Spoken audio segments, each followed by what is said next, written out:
오늘 이 자리에 부모이신 분들이 계신데 그분들께 질문을 하나 드립니다. 여러분은 자녀를 볼 때 어느 때 가장 흐뭇하고 기쁘십니까? 자녀를 볼 때 흐뭇하고 기쁘시죠? 어느 때 그렇습니까? 자녀가 성인인 분들은 처음 직장에 들어가 용돈을 줄 때 그때 기쁘지 않으셨습니까? 또 결혼하고 첫 손주를 낳아서 안겨줄 때 그때 여러분 흐뭇하고 기쁘지 않았습니까? 저는 아직 그 기쁨은 잘 모르지만 지금 현재 8살, 4살 아이를 둔 부모로서 가장 기쁘고 흐뭇할 때가 언제냐면 바로 두 딸이 사이좋게 지낼 때예요. 둘째가 요즘 말이 이제 좀 늦게 터졌는데 언니 하면서 막 쫓아다녀요. 이거 언니 거고 뭐 물을 떠와도 이거 언니 물이다 이렇게 하고 딸 언니 손을 잡고 다니려고 해요. 그러니까 이제 8살 된 언니는 이제 귀찮은 거죠. 계속 이제 친구들하고 놀고 싶은데 자꾸 언니 하고 따라다니니까. 그래도 또 둘이 또 잘 놀아요. 재밌게. 그리고 요즘은 또 어떤 일을 언니에게 요구하는가 막 같이 놀다가 둘째가 어디에 부딪힙니다. 그럼 거기가 아파요. 장난감 가지고 놀다가 손이 딱 아프면 갑자기 언니한테 언니 기도해줘 그래요. 그럼 언니가 그 손에 손을 얹고 안수 기도를 시작합니다. 그러면서 막 뭐라고 막 기도를 한참 해요. 그 모습을 밖에서 이렇게 바라보면 막 그랬다가 싸웠다가 울다가 기도했다 막 자기들끼리 이렇게 노는 모습을 보면 그렇게 기분이 좋아요. 요즘 외동인 집도 많은데 그 부모들도 마찬가지일 줄 알아요. 내 자녀가 학교나 학원이나 교회에서 친구들하고 같이 막 웃으면서 잘 놀면 그게 부모에게는 기쁨이 된다는 것입니다. 그럼 하나님 어떻겠습니까? 하나님은 이 땅에 우리가 가족뿐 아니라 두루두루 사람들과 잘 지내면 그게 하나님이 기쁜 모습이라는 거예요. 우리가 룻기를 계속 보고 있는데 혹시 여러분 룻기보다 이런 궁금증 가진 적 있습니까? 왜 나오미와 룻일까? 무슨 말이냐? 많고 많은 사람들 중에 어떻게 이 가정의 이야기를 성경에 기록해 두셔서 오늘날 그 이름이 우리의 귀에 들리게까지 예수 그리스도의 족보에 올리게끔 하나님이 이런 은혜를 주셨을까? 영광 아닙니까? 가문의 영광? 도대체 나오미는 하나님 떠난 자였고 모압 여자인 룻은 영원히 내 백성 아니다 했던 그 민족 중에 하나였어요. 도대체 무엇이 그렇게 하나님 마음이 기뻤을까? 그것을 궁금해하면 오늘 본문이 그 답을 준다는 거예요. 8절입니다. 나오미가 두 며느리에게 이르되 너희는 각기 너희 어머니의 집으로 돌아가라. 너희가 죽은 자들과 나를 선대한 것 같이 여호와께서 너희를 선대하시기를 원한다 라고 하면서 뭐라고 아주 파격적인 이야기를 하는데 그것이 바로 돌아가라예요. 돌아가라. 여러분 우리나라도 생각해 보면 뭐 한국 전쟁이 있든 어떤 일로 남편이 일찍 세상을 뜨면 그래도 며느리는 그 집 사람입니다. 그렇지 않습니까? 그렇잖아요. 고대 사회는 당연한 거예요. 한번 떠나오면 그냥 그 집 사람인 거예요. 그런데 지금 돌아가라는 굉장히 파격적인 이야기를 하고 있는 거예요. 이유는 11절입니다. 나오미가 이르되 내 딸들아 돌아가라. 너희가 어찌 나와 함께 가려느냐. 내 태중에 너희의 남편 될 아들들이 아직도 있느냐? 그래요. 이게 무슨 말이냐면 이것은 형사 취수 제도라 그래요. 고대 사회에서는 형이 먼저 죽으면 가문의 대가 끊기면 안 됩니다. 이유는 사람이 재산이에요. 병에 걸려 죽을 수도 있고 전쟁 가서 죽을 수도 있고 노동력도 필요하기 때문에 가문이 끊기면 안 되기 때문에 형이 죽으면 동생을 형수와 관계를 해서 씨를 낳게 하는 거예요. 가문이 끊기면 안 되는 거예요. 그런데 나오미는 두 아들이 다 죽었습니다. 내가 지금 결혼한다고 너희들에게 아들 줄 수 없으니 돌아가라. 그럼 이제 어떻게 되냐면 이 형사 취수제도는 아들이 없으면 사촌에게 그것을 갑니다. 이걸 기업 물을 자라는 성경의 표현이에요. 그래서 만약에 사촌이 그것을 거부하면 이제 팔촌에게 갑니다. 그런데 그 일을 하려고 하지 않는다는 거예요. 기업을 물으려고 안 하는 이유는 뭐냐면 씨만 주는 게 아니라 재산까지 줘야 돼요. 왜냐면 그 가문이 살아가야 되니까. 그러니까 나오미가 생각해도 사촌, 팔촌이 그 일을 할 자가 없다는 것입니다. 그러니까 너희 돌아가라 그래요. 평생 과부로 지내지 말고 새 출발해라. 이게 무엇이냐? 나오미의 헤세드입니다. 제가 지난주에 룻기는 헤세드가 관통하는 단어라고 했잖아요. 하나님의 헤세드가 무엇입니까? 계약을 맺은 자에게는 그 계약을 끝까지 신실하게 지키는 것, 그것이 헤세드고, 굳이 하지 않아도 될 일을 굳이 하는, 그게 바로 긍휼 헤세드라고 말씀드렸어요. 오늘 나오미 시어머니로서 같이 가자, 우리 가족이다, 충분히 할 수 있지만 굳이 그렇게 하지 않고 그 며느리들을 위해서 돌아가라라고 말하는, 이것이 바로 나오미의 헤세드, 긍휼이라는 것입니다. 사랑하는 성도 여러분, 혹시 여러분은 긍휼과 동정의 차이점 아십니까? 긍휼과 동정, 뭐가 다를까요? 긍휼한 마음, 동정심, 뭐가 다를까요? 제가 찾아보니까 동정은 방금 얘기한 것처럼 마음이에요, 마음. 야, 저 사람 참 불쌍하다, 저 사람 참 가엾다, 치근하다 라는 것에서 끝나는 게 동정이에요. 심리학 용어로 하면 감정이입, 이 정도예요. 동일시한다, 이 정도. 그러나 긍휼은 불쌍히 여기는 마음과 더불어 상대를 위해 실제적이고 구체적인 행동을 동반하는 게 긍휼이에요. 하나님의 긍휼은 어떻습니까? 우리가 너무 불쌍한 거예요. 우리가 하나님 자녀로서 하나님을 알고 하나님과 동행하고 에덴 동산의 그 기쁨을 누려야 되는데 우리가 불쌍한 거예요. 하나님과 단절되어 있고 죄로 인해 죽어야 됩니다. 불쌍히 여기실 뿐 아니라 하나님이 행동을 하십니다. 예수 그리스도 내려가서 십자가 지고 가서 저들 죄 다 사해줘서 다시 하나님 자녀 되게 해라. 그래서 하나님은 긍휼의 하나님이에요. 동정의 하나님이 아니라는 것입니다. 오늘 며느리들은 이해 어떻게 하느냐? 10절입니다. 나오미에게 이르되 아니니이다.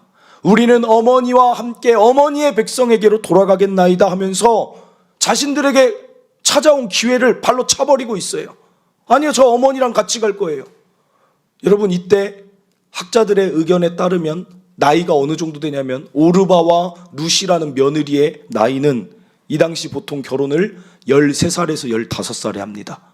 그러면 10년 지나서 남편 둘이 죽었으니까 아직 20대 초중반이면 그래도 과부를 면할 기회가 아직은 있다는 거예요. 여러분이라면 어떻게 하겠어요? 돌아가라면 돌아가야죠. 상식적인 이야기 아닙니까? 어떻게 평생 노모 모시고 삽니까? 20대부터. 한 며느리 오르바는 모압으로 갑니다. 오르바를 뭐라고 할 수 없어요. 그냥 상식적으로 움직인 거예요. 그런데 아주 이상한 며느리인 룻은 이렇게 이야기합니다. 16절 17절입니다. 룻이 이르되 내게 어머니를 떠나며 어머니를 따르지 말고 돌아가라. 강권하지 마옵소서. 어머니께서 가시는 곳에 나도 가고 어머니께서 머무시는 곳에 나도 머물겠나이다. 어머니의 백성이 나의 백성이 되고 어머니의 하나님이 나의 하나님이 되시리니. 17절에 어머니께서 죽으시는 곳에 나도 죽어 거기 묻힐 것이라. 만일 내가 죽는 일 외에 어머니를 떠나면 여호와께서 내게 벌을 내리시고 더 내리시길 원하나이다. 사랑하는 성도 여러분 이런 말 정말 할 수 있겠습니까? 어떤 한 노모를 위해서 어머니 죽는 곳에 나도 죽을 거예요. 이것이 바로 나오미를 향한 룻의 헤세드예요. 굳이 이렇게까지 안 해도 룻을 손가락질할 사람 없습니다. 그런데 룻은 그 어머니, 남편을 여의고 자식을 여인 그자의 마음, 그자의 삶이 너무 불쌍히 여겨져서 이제 행동을 합니다. 같이 가겠습니다. 그 행동까지 나가는 것이 룻이라는 거예요. 사랑하는 성도 여러분, 왜 나오미와 룻인가? 왜 하나님이 그들에게 이 족보의 이름이 올라가서 계속 나오미와 룻의 이야기를 계속적으로 성경에 기록해 두셔서 변하지 않게 계속하게 하시는가? 바로 이게 이유예요. 룻기에 가장 중요한 메시지들이 있지만 그 중에 하나가 무엇이냐? 너희도 이렇게 살아라. 서로 긍휼히 여기며 긍휼을 베풀며 살아라. 이게 룻기가 가진 강력한 메시지 중에 하나라는 것입니다. 하나님이 원하시는 게 무엇이냐? 요한복음 13장 34절입니다. 요한복음 13장 34절에 보면 새 계명을 너희에게 주노니 서로 사랑하라. 내가 너희를 사랑한 것 같이 너희도 서로 사랑하라. 여러분, 이게 새 계명이래요. 구약시대 때도 이런 룻기가 있어서 이렇게 긍휼을 베풀며 살아가라고 이미 하나님은 계속 말씀하셨는데, 신약시대에 예수님 오시더니 육성으로 말씀하십니다. 새 계명, 다시 한번 말하노니, 다시 새 계명을 주노니 제발 서로 사랑해라. 그러면 무슨 말입니까? 서로 사랑한다는 거예요, 안 한다는 거예요? 이 세상이 서로 사랑 안 한다는 거예요. 아담과 하와도 서로 사랑을 안 해요. 죄가 들어온 다음부터 가인이 아벨을 쳐서 죽여요. 이 세상이 서로 사랑을 안 하니까 제발 새 계명을 주니까 서로 사랑 좀 해라. 그래 룻기가 있는 거예요. 요한일서 3장 18절, 서로 사랑 어떻게 하라고 합니까? 자녀들아, 우리가 말과 혀로만 사랑하지 말고 행함과 진실함으로 하자. 즉 하나님이 원하시는 사랑은 긍휼이에요. 긍휼. 마음으로 야 불쌍해서 어떡하냐, 야 저 안타까워서 어떡하냐, 그게 사랑 아니라는 거예요. 행함과 진실함, 긍휼의 사랑이 하나님이 원하시는 새 계명이라는 것입니다. 오늘 말씀 19절 보세요. 이에 그 두 사람이 베들레헴까지 갔더라. 같이 가주는 거예요. 그게 긍휼이에요. 긍휼. 나오미 혼자 보내지 않는 거예요. 그게 긍휼이에요. 오늘날 여러분이 생각할 때 이 세상에 이런 긍휼의 사랑이 있습니까? 어떻게 생각하세요? 오늘날 긍휼의 사랑이 있습니까? 오늘날 잘 보면 어떤 이야기들을 가장 많이 하는 줄 아십니까? 나만 잘 살면 돼. 그렇지 않습니까? 여러분들 마음 가운데에도 그런 마음 없습니까? 나만 잘 살면 돼. 남한테 피해 안 주고 나 하나 잘 사는 것도 괜찮은 거야. 여러분 혹시 그런 생각 가지고 있는 그리스도인 있다면 하나님 자녀가 가질 생각이 아니라는 거예요. 나만 잘 살라고 하나님이 우리를 여기에 지금 살게 하는 게 아니라는 것입니다. 그러면 왜 사람들이 요새 다른 사람을 불쌍히 여기지 않느냐? 어떤 시대가 됐냐면 이 시대가 이렇게 됐어요. 내가 나를 너무 불쌍히 여겨요. 어떨 때 대화해보면 자기가 제일 불쌍해요. 내가 제일 고생했어요. 나만 제일 힘들어요. 그러니까 다른 사람을 불쌍히 여길 마음의 여유가 조금도 없는 거예요. 뭐가 그렇게 불쌍합니까? 자기가 이 좋은 나라 태어나서 이 정도 살았으면 됐지. 안 그렇습니까? 디모데후서 3장 2절, 사람들이 자기를 사랑하며 돈을 사랑하며 자랑하며 교만하며 비방하며 부모를 거역하며 감사하지 아니하며 거룩하지 아니하며. 말세의 특징이에요. 갈수록 세상은 자기만 사랑하고 자기를 불쌍히 여기고 돈을 사랑하게 될 것입니다. 제가 이렇게 더 느낀 이유가 무엇이냐? 최근에 올라온 뉴스를 하나 봤더니 뉴스에 목회자는 세상을 봐야 돼요. 그래서 유튜브 강의도 듣고 인문학 강의도 보고 책도 보고 다 있는 걸 다 찾아보는데 제 마음에 최근에 가장 아프게 했던 게 무엇이냐? 한 자영업자의 글인데 그 기자가 제목을 이렇게 썼어요. 자영업자의 절규. 그래요. 한 자영업자가 글을 올렸는데 이렇게 올렸어요. 더 이상 못하겠습니다. 폐업합니다. 사랑해 주신 분 감사한데 하면서 내용을 쭉 올렸어요. 그 사람 입장이 무엇이냐? 신도시에 자기도 요새는 은퇴가 빠르니까 어떻게든 살아보려고 퇴직금 모아서 이 돈 저 돈 모아서 프랜차이즈 하나 냈어요. 신도시에서 가족 위해 노후 생활 좀 하려고, 잘 살아보려고 생계를 위해서 냈는데 처음부터 잘하는 사람이 어디 있겠어요? 그런데 배달 10분 늦었다고 막 별점 테러를 1점 하는 거예요. 1점만 주는 거예요. 또 이유가 뭐냐? 밑에 봤더니 그 식당에다 막 댓글을 달아요. 사람들이 배달 음식 식었다고 별점 1점을 줘요. 여러분, 배달 음식은 식는 거예요. 따뜻한 거 먹으려면 식당 가 드세요. 배달 음식이 안 식습니까? 당연히 식죠. 당연히 다시 한번 데워 먹든지. 아니 그러면 될 걸 가지고 음식이 식어왔다고 별점 1점 주니 그 식당이 어떻게 견디겠습니까? 사람들이 더 안 시키는 거예요. 처음부터 장사 잘하는 사람 있습니까? 왜 이렇게 너그러움이 없는지 모르겠어요. 예전에 목양실에서 정말 너무 제 마음이 아프고 막 정말 어떻게 이렇게 세상이 되나. 어린이집에서 선생님이 뭔가 아이에게 실수하고 잘 못 봐줬나 봐요. 부모 입장에서 마음이 아프죠. 그러나 정도껏 해야죠. 그 학부모가 교사를 그렇게 힘들게 해요. 내 자녀 못 봐줬다고. 학부모회를 소집하고 원장님에게 가서 얘기하고 그 교사가 결국 무릎 꿇어서 사과를 하게 하고 맘카페에 어떤 유치원 어린이집에 어떤 교사가 이렇게 했다. 얼마나 스트레스를 받는지 수치스러운지 교사가 자살했어요.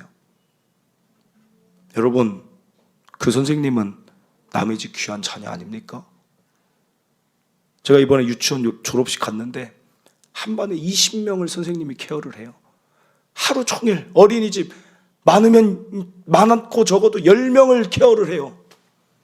그 엄마 보고 와서 하루 종일 그 10명, 20명 보라고 하면 자기 볼 수 있을까요? 아니 10명 다 사랑해주고 싶고 20명 다 사랑해주고 싶은데 어떻게 하다 보니까 한 명 아이 잠깐 눈 돌린 사이에 사실은 다칠 수도 있는 거고, 부모가 하면 완벽하게 케어합니까? 이제 기껏해야 20대 대학교 끝났으니까 중반에서 후반 아닙니까?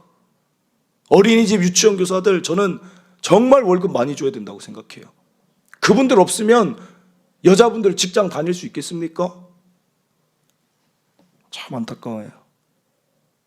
예전에 우리 집 애가 유치원 어린이집 4살 때 처음 들어가서 한 3개월 됐는데 애가 집에 왔는데 여기 눈 이쪽 애가 자국이 선이 아예 생겨서 왔어요. 빨개져가지고 여기가 그냥 자국이 났어요. 이렇게. 오늘 이게 무슨 일인가 했더니 이제 아직 엄마 떨어지는 게 힘드니까 계속 어린이집에서 선생님 졸졸 따라다니나 봐요. 근데 선생님이 잠깐 다른 애 화장실 가는데 문을 잠깐 이렇게 했는데 거기에 찍혀가지고 여기가 선이 쭉 생긴 거예요. 근데 이게 얼마나 심하게 문에 아이가 맞았는지 3일 그 자국이 안 없어져요. 부모 입장에서는 어린이집 가서 그러니까 좀 마음이 안 좋긴 하죠. 그런데 사모한테 그랬어요. 와이프한테. 아무 말 하지 마라. 선생님이 더 미안하다. 선생님이 더 잘 챙겨줄 거니까 아무 말 하지 말고 오히려 선생님 놀라셨죠 하고 선물이라도 하나 보내드려라. 그 선생님이 그때 25 교사 2년 차였어요. 2년 차. 자기도 잘하려고 하는데 안 되니까. 여러분, 어떻게 그렇게 매몰찬지 모르겠어요. 참 안 좋은 이야기를 계속해서 죄송한데 이번 주도 참 마음이 좋지 않은 일이 있었어요. 우리 이번에 트르키예 시리아 지진으로 2주 동안 물품 모았잖아요. 어떤 성도들은 깨끗한 옷, 집에 있던 것들, 애들 옷 막 갖다 주시고, 어떤 성도님들은 침낭, 이불, 텀블러 막 집에 있는 거 막 가져다 주셨어요.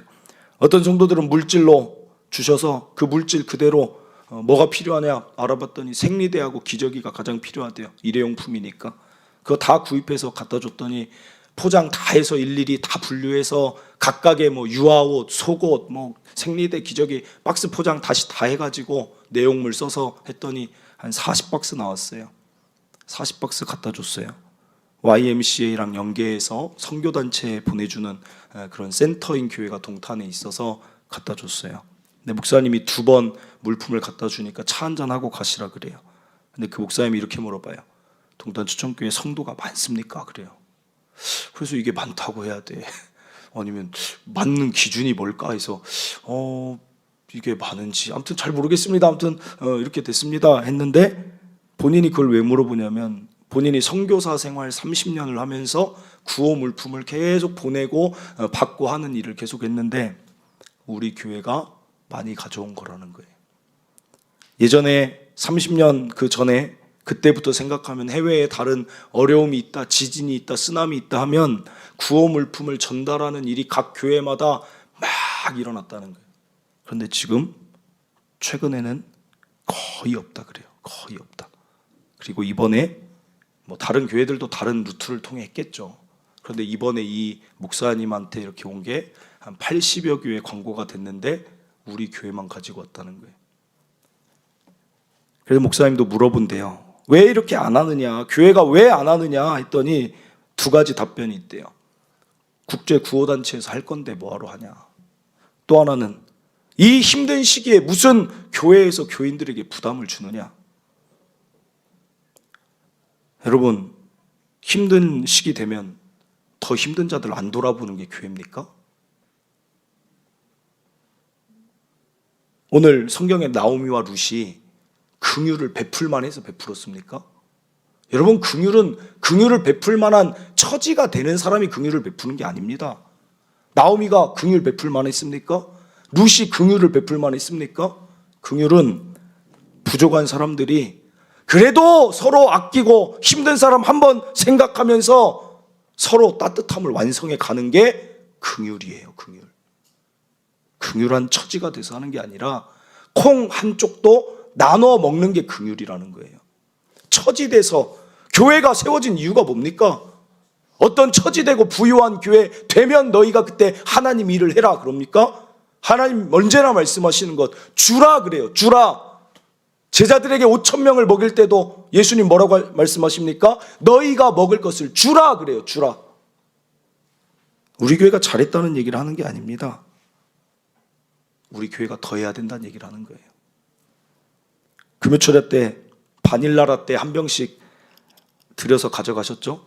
그 바닐라 라떼가 어디서 나온 줄 아십니까? 그 교회 목사님이 이 시대에 우리 교회 성도들이 너무 귀하다고 그 목사님이 직접 갖다 주셨어요. 제가 그걸 봤는데 우리 교회가 좋다라는 생각이 아니라 마음이 안 좋은 거예요. 목사님 이 일 했다고 이걸 받을 만한 게 아니에요. 당연한 일인데 왜 이걸 주십니까? 물론 감사하다고는 전했지만 마태복음 25장 40절 임금이 대답하여 이르시되 내가 진실로 너에게 이르노니 너희가 여기 내 형제 중에 지극히 작은 자 하나에게 한 것이 곧 내게 한 것이니라.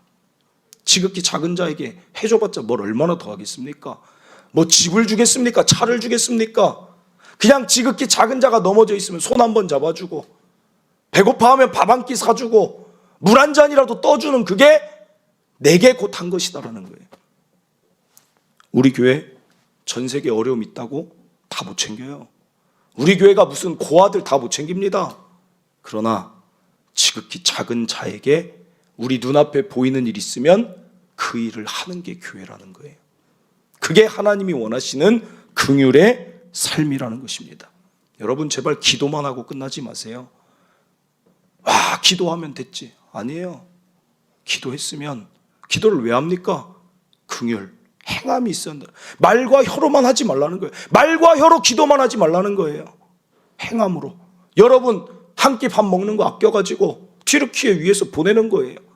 여러분 커피 그렇게 사 먹는 거 몇 번 아껴서 튀르키예 보내거나 다른 데 보내는 거예요. 지난번 러브 더 월드 미혼모 사역하는 목사님께도 작년에 제가 똑같은 소리를 들어서 오늘 제가 마음이 굉장히 안 좋아요. 목사님들 미혼모 사역하는 그 목사님이에요. 목사님이 미혼모 사역을 시작했으니까 주변 교회들이 아는 사람들이 많이 도울 줄 알았어요. 목사님이 처음에 후원 받으려고 교회들 막 찾아다녔대요. 그런데 더 이상 마음 상해서 안 간다 그래요. 왜 교회가 후원을 많이 안 하죠? 했더니 어떤 목사님들이 이렇게 말한대요. 죄송합니다. 그분들이 이렇게 말한대요. 미혼모 자기가 관리 못해서 죄 지은 자들이 애 낳은 것까지 뭐하러 교회가 도와줘? 제가 경악을 금치 못했어요. 예수님 말씀 아시나? 예수님이 가늠한 현장에서 잡혀온 여인에게 뭐라고 하십니까? 나도 너를 정죄하지 않는다. 다시 죄 짓지 말고 다시 살아가면 된다. 다시 힘을 줘야죠. 남편 아내 둘이 키워도 힘든데 미혼모 혼자 그 키우고 생계 유지하려니 힘들지 않겠습니까? 손 한번 잡아주고 긍휼 베푸는 게 그게 마땅한 하나님의 백성 교회가 할 일이 아니겠습니까? 분유 한 통이라도 사주고 그런 말 하라고 하세요. 우리 교회 작년부터 그 미혼모 사역하는 업체가 동탄으로 왔어요. 온 이유도 들어보면 아주 마음이 아파요. 수원에 있었는데 그 기관에서 후원하는 미혼모인데 그 목사님이 다 찾아다니는데 간 미혼모가 이제 너무 힘드니까 인천에 있고 수원에서 이제 관리를 하고 이제 찾아가고 막 하는데 아이를 죽인 거예요. 너무 힘들어서. 생계가 안 된다는 거예요. 편의점을 나가도 애는 그러면 그때 누가 봐요? 너무 힘드니까 죽인 거예요. 그게 이 러브 더 월드에서 했다 이래가지고 그 관리했던 데니까 여기도 문제가 있는 거 아니냐 해서 그 목사님이 그런 소문이 막 도니까 수원에서 아무도 집을 안 주는 거예요. 미혼모 사역하는 집을 안 줘서 오다 동탄까지 온 거예요. 작년에 추수감사절 이제 교회 과일 꾸미는 거 있잖아요. 그거 성경의 원리대로라면 레위인에게 주는 게 맞아요. 근데 제가 작년에 말했어요. 이거 러브 더 월드 미혼모 과일이니까 지금 당장 필요한 분들 있으니까 거기로 보냅시다. 작년에 다 보냈어요. 작은 겁니다. 그러나 그 작은 과일이 그들에게 힘을 준다면 그게 긍휼의 삶 아니겠습니까? 저는 우리가 긍휼 많이 베풀고 살았으면 좋겠어요. 제가 우리 교회 통해 한 일 중 하나만 소개하고 마칩니다. 가장 마음이 기쁘고 뿌듯했던 참 그 빈 마음, 뭔가 공허함이 아니라 막 뿌듯하고 감사했던 게 뭐냐? 우리 교회 재작년부터 사랑의 연금 했어요. 이웃을 섬기고 싶은 분들은 사랑의 연금 드리고 또 어떤 데 쓰이고 싶으면 사랑의 연금에다 목적원금으로 드리면 그대로 교회에서 수입하고 지출합니다. 사랑의 연금을 드리는데 더 성도들이 하는데 더 좋은 일이 없을까 생각하다가 그때가 2월 달이었어요. 3월 입학 전이었어요. 근데 갑자기 제가 생각나는 게 뭐냐면 신명 아이마루 우리가 후원하는 그 단체에 초등학교 아이들도 이제 입학하는 애들 있지 않을까 생각이 들어요. 그래서 초등학교 입학하면 우리 부모님들 어떻게 하십니까? 뭐 사주고 싶어요? 네, 책가방 사주고 싶잖아요. 새 거에다 딱 이렇게 갔으면 좋겠잖아요. 그래서 그 고아원 아이들은 초등학교 몇 명인가 우리 교회에서 책가방 선물해 주자 이렇게 했더니 참 정말 감사한 게 뭐냐면 그 기관에서 이렇게 얘기를 해요. 이미 어떤 사람이 책가방 5명인데 5개 사줬다는 거예요. 그러니까 여전히 이 세상이 아직 멸망하지 않고 있는 이유는 그런 사람들이 있어요. 우리가 다 신경 쓰지 않아도 책가방 사주는 그 마음 가진 개인이 있다는 거예요. 야, 감사하다. 그래도 필요한 거 혹시 없습니까? 5명 애들 물어봤더니 거기 선생님이 이렇게 얘기를 해요. 바람막이 하나씩 사줬으면 좋겠다 그래요. 제가 그 말을 듣고도 참 좀 짠했어요. 야, 우리 바람막이 하나 사 입는 거 별거 아닌데 그 애들 맨날 옷 물려 입으니까 깨끗한 옷 하나도 못 입나 보다. 참 안타깝다. 바람막이 5개 그랬더니 보내왔어요. 뭐 어떤 애 남자애는 빨간색을 원해요. 뭐 어떤 애는 여자애인데 노란색을 원해요. 작년에 가서 장로님하고 또 이제 당회에다도 말하고 저기 사모랑 같이 가서 사러 갔어요. 그래서 아이들 그 치수에 맞게 사이즈 맞게 5개 딱 사서 줬어요. 그랬더니 아이들한테 그때 작년에 사진이 왔어요. 한번 보여주세요. 이게 작년에 그 아이들 우리 교회에서 성도들과 같이 그 사랑의 연금 흘려 보낸 거예요. 저 아이들이 저렇게 웃는 걸 딱 보는데도 왜 이렇게 마음이 한쪽은 좀 슬프면서 저 아이들이 그 쓰는 글을 보면 늘 그거예요. 엄마 한번 보고 싶어요. 아빠랑 한번 여행 가고 싶어요. 그거 맨날 그 소원이 그거예요. 근데 저 아이들이 저렇게 딱 입고 있는 거 보니까 그렇게 마음이 좋더라고요. 저 옷 어디 건 줄 압니까? 저거 나이키예요. 여러분 그냥 싸구려 안 사다 줬어요. 저 옆에 노란색은 뉴발란스예요. 지극히 작은 일 아닙니까? 우리한테 밥 한 끼 안 먹으면 되잖아요. 밥 한 끼. 그러면 저렇게 할 수 있잖아요. 올해 연락했더니 올해는 초등학교 입학한 애들 7명이래요. 7명. 7명인데 또 그분이 먼저 책가방 해줬더라고요. 그래서 이번에도 우리가 바람막이 하겠습니다. 우리 교회에서. 그래서 7개 지금 이제 구제팀에 사러 가야 돼요. 그랬더니 그 선생님이 하나를 더 요청해요. 모자도 사주세요. 그래서 모자 사주겠다. 사랑하는 성도 여러분, 제가 여러분에게 엄청난 일을 하자고 말하는 거 아니에요. 작은 일이어도 괜찮아요. 저거 하나가 저 아이가 책가방 하나 메고 야 그래도 학교 간다, 즐겁게 자기 책가방에 이런저런 공책 넣고 노트 넣고 가는 거 생각하면 우리 기쁘지 않습니까? 그 아이들 그래도 새 옷 입고, 야, 나 초등학교 간다고, 이제 공부 시작한다고, 나 새 옷, 고아원이지만 새 옷 사줬다, 나 이거 입고 간다. 살맛 나지 않겠어요? 공부할 맛 나지 않겠습니까? 사랑하는 성도 여러분, 작은 일이지만 합시다. 눈에 보이면 제발 마음만 갖지 말고 여러분 물질을 써서라도 힘 모아서라도 같이 좀 합시다. 교회에서 누가 하겠지 하지 말고 어려운 일 있다 하면 막 우르르 모여가지고 야, 정말 기도하고 가정 안에서 야, 우리 어떻게 후원하면 좋을까? 우리 이번에는 어떤 물품 보내면 좋을까? 같이 좀 합시다. 그게 하나님이 서로 사랑하라 긍휼을 우리에게 부탁하신 이유가 아니겠습니까? 마태복음 9장 13절, 너희는 가서 내가 긍휼을 원하고 제사를 원하지 아니하노라 하신 뜻이 무엇인지 배우라. 하나님이 예배 받는 걸 원하지 않는다는 게 아닙니다. 왜 예배만 드리고 있냐는 거예요. 말씀 보고 기도하는 것만이 끝이 아니라는 거예요. 그리스도인이 선한 사마리아 비유를 왜 주십니까? 레위인 제사장 말씀에 통달한 자들이 예배 드리러 간다고 눈앞에 강도 만난 자 아무 조치 안 하고 가버려요. 그런데 말씀 잘 몰라요. 예배 잘 안 드려봤어요. 사마리아 사람인데 강도 여관에 다 데려다 주고, 강도 만난 사람 치료해달라고 돈 주고, 나머지 돈 더 줄 테니까 잘 치료해 주세요. 누가 진짜 이웃이냐? 사랑하는 성도 여러분, 예배를 원하시지 않는 게 아니라 긍휼을 원하신다는 것.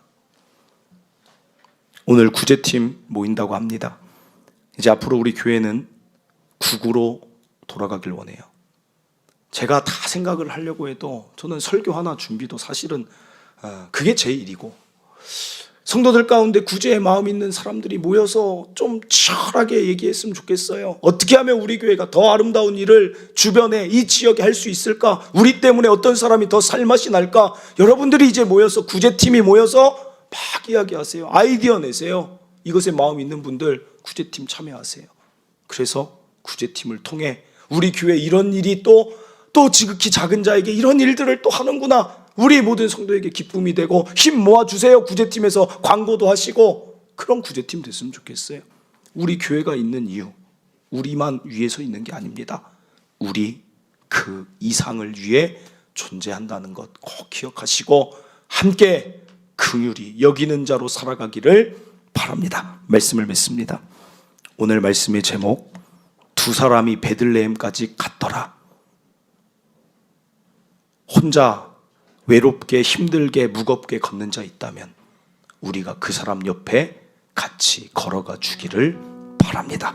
우리 시간 함께 말씀 기억하며, 주 안에 우린 하나입니다. 모습은 다르지만 우리는 하나입니다. 튀르키예 그 땅도 하나고, 북한 지역의 사람도 하나고, 중국도 하나고, 일본도 하나고, 다 하나입니다. 더 섬기고 사랑하고 보듬겠습니다. 이런 마음으로 이 찬양 부르고 기도합니다.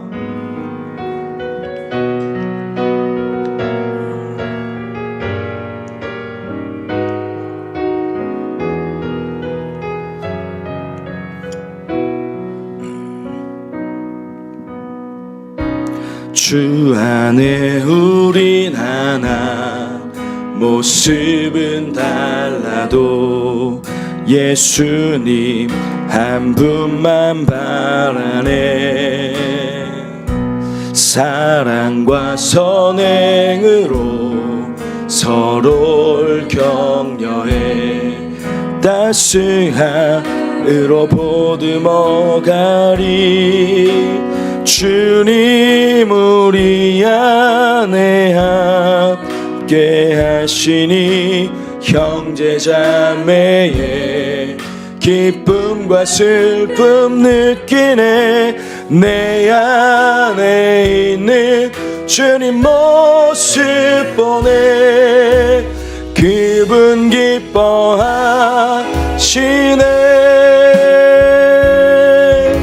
주님 우리를 통해 계획하시니 부족한 입술로 찬양하게 하시니.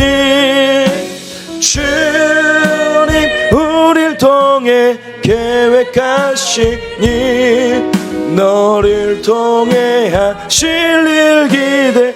우리 다시 한번 고백하겠습니다. 주 안에 우린 하나, 주 안에 우린 하나, 모습은 달라도 예수님 한 분만 바라네.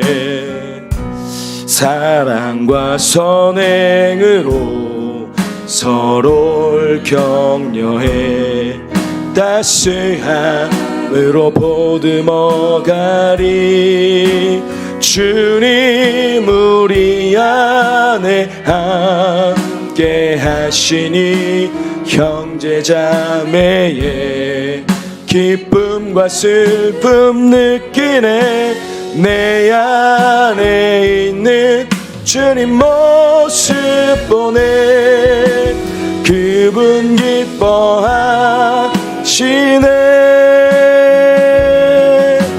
주님 우릴 통해 계획하시니 부족한 입술로 찬양하게 하시니. 주님 우릴 통해 계획하시니 너를 통해 하실 일 기대해. 아멘. 오늘 사진 하나만 더 보여주세요. 이 그림 보신 적 있습니까?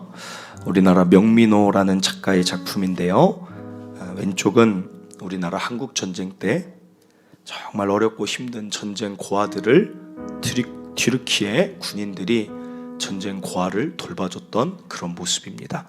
그래서 튀르키예, 터키를 형제의 나라다 이런 얘기를 하는 이유가 저 때 때문이에요. 그때 우리나라 1인당 소득이 얼마였는 줄 아십니까? 1950년대 67달러였어요. 세계 최빈민국이 우리나라였어요. 그런데 지금은 우리나라 귀한 군인들이 가서, 구호팀이 가서 지진으로 아파하고 힘들어하는 자들을 위해서 일하고 있다는 거예요. 그러니까 힘이 나는 거예요. 사랑하는 성도 여러분, 우리가 이 일 하자는 거예요. 우린 이미 사실 부유한 자들 아닙니까? 하나님으로 인하여서 우리 너무나 부유하지 않습니까? 하나님이 이 땅 태어나게 하셔서 우리 부유하지 않습니까?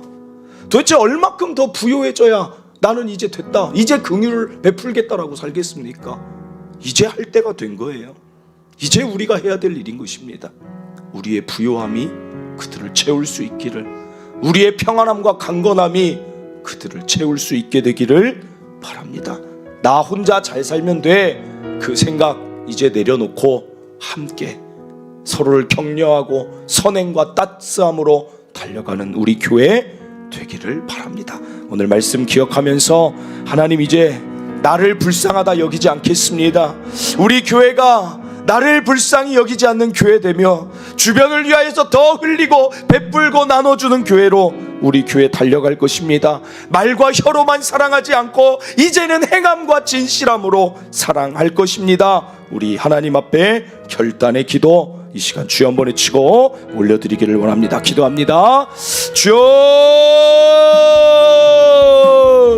하나님 아버지, 오늘 우리에게 많은 것으로 채워주셨습니다. 하지만 이 채워줌은 또 다른 누군가에게 주라, 또 다른 누군가를 향한 하나님의 주심입니다. 하나님 제발 나 혼자 잘 살면 되라는 그 잘못된 생각이 사라지게 하여 주시옵소서. 내 가족 잘 살면 돼, 가족 이기주의가 제발 좀 끝나게 하여 주시옵소서. 하나님 이만큼 살게 하셨으면 주변도 돌아보고 더 힘든 자는 없나, 달리다가 넘어진 자는 없나, 달리다가 쓰러진 자는 없나, 달리다가 지친 자는 없나, 제발 주변을 바라보는 여유가 우리에게 있게 하여 주시옵소서. 하나님 우리 주변을 돌아보면 여전히 고통당하고 여전히 아파하고 있고 우리의 손길과 발걸음을 기대하는 자들이 있습니다. 하나님 우리 예수님이 긍휼하시게 우리를 위해 내려오셨던 것처럼 우리도 그들을 향해 달려가게 하여 주시옵소서. 왜 나오미와 룻기의 이야기를 하나님 영원히 기억하게 하십니까? 오늘 이 사실을 기억하며 우리도 나오미와 룻 되어서 서로를 위하여서 격려하며 선행하며 감당하며 따스함으로 살아가는 교회 되게 하여 주시옵소서. 나는 약할 수 있지만 우리가 힘을 모아서 이 아름다운 일을 계속해 나가면 결코 교회는 작지 않습니다. 하나님, 이 일을 같이 감당하는 우리 모든 성도들 반드시 되게 하여 주시옵소서. 하나님, 더 아름다운 가치를 위하여, 긍휼의 가치를 위하여 달려가는 자들 다 되게 하여 주시옵소서. 하나님 감사합니다. 하나님 감사합니다. 세상이 갈수록 자기 사랑하고 자기를 불쌍히 여기고 돈을 사랑하며 자기 유익만 구합니다. 그러나 오늘 우리는 이 예배 가운데 또 한 번 결단합니다. 오늘 우리의 부요함은 부요하지 못한 누군가를 위한 부요함이 아닐지, 오늘 우리의 평안함은 평안하지 못한 누군가를 위한 평안함이 아닐지, 오늘 우리의 강건함은 강건하지 못한 누군가를 위한 강건함이 아닐지 늘 생각하며, 주변에 넘어지다 쓰러진 자 있지 않나, 주변에 달려가다 넘어져서 좌절한 자 있지 않나, 그 자들을 일으키며 살아가는 우리 교회 모든 성도 되게 하여 주시옵소서. 하나님이 정말 원하시는 것 사이좋게 사는 것입니다. 차가워지지 않게 하시고, 인색해지지 않게 하시고, 여유를 잃지 않게 하시고, 오직 예수님의 긍휼 닮아가게 하여 주시옵소서. 나는 약할 수 있지만 우리가 교회의 이름으로 모일 때 우리는 아름다운 일들을 감당할 수 있습니다. 아름다운 일 많이 감당하는 우리 교회 되게 하여 주시옵소서.